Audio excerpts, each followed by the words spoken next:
जय शिवराय, मी दिव्या. आज संडे होता आणि अचानक खांडीला रोड ट्रिप करायचा प्लॅन केला. पटकन फ्रेश झाले आणि निघाले. मला खांडीला प्रत्येक सीझन मध्ये जायला खूप आवडतं, पण पावसाळ्यात या ठिकाणाचं सौंदर्य काही वेगळंच असतं. त्यामुळे हा सीझन मला सगळ्यात जास्त आवडतो. जर तुम्ही मुंबईवरून येत असाल तर मेन हायवे वरून लेफ्ट घेऊन कान्हे गावातून खांडीकडे या, आणि जर तुम्ही पुणेवरून येत असाल तर मेन हायवे वरून राईट घेऊन जांभूळ फाटा मार्गे खांडीकडे येऊ शकता. वडेश्वर पार केल्यानंतर आपल्याला सुंदर नजारे दिसायला सुरुवात होते. आज संडे असल्यामुळे थोडा क्राऊड होता. त्यात पूर्ण रूटवर रोडचं काम सुरू असल्यामुळे काही ठिकाणी ट्रॅफिक लागलं. या रूटवर असंख्य वॉटरफॉल्स आहेत आणि तुम्ही बघू शकता प्रत्येक ठिकाणचा नजारा किती सुंदर आहे. लेफ्ट साइडला सतत वॉटरफॉल्स दिसतात.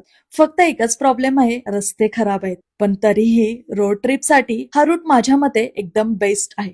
आणि याच रूटवर आपल्याला एक सुंदर आणि क्राऊडलेस महादेव मंदिर लागलं. हे आहे घाटेश्वर शिव टेम्पल. जर तुम्ही ह्या रूटवर आलात तर इथे नक्की भेट द्या. त्यानंतर मी ठरवलं होतं की आज सावळा गावापर्यंत जायचं, आणि तिथे मला एक भन्नाट लोकेशन सापडलं. इथे टू व्हीलर आणि फोर व्हीलर दोन्ही सहज जाऊ शकतात आणि इथला नजारा तुम्ही स्वतःच बघू शकता. समोर धरण आहे आणि त्या धरणाच्या पलीकडच्या डोंगरावरून लांबून कोसळणारे असंख्य धबधबे दिसतात. खरंच एकदम भन्नाट लोकेशन आहे.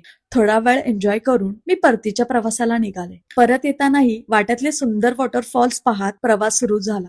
आणि तुम्ही बघू शकता प्रत्येक वळणावरचा नजारा किती सुंदर आहे. भेटूयात पुढच्या व्हिडिओमध्ये. Bye bye. जय शिवराय.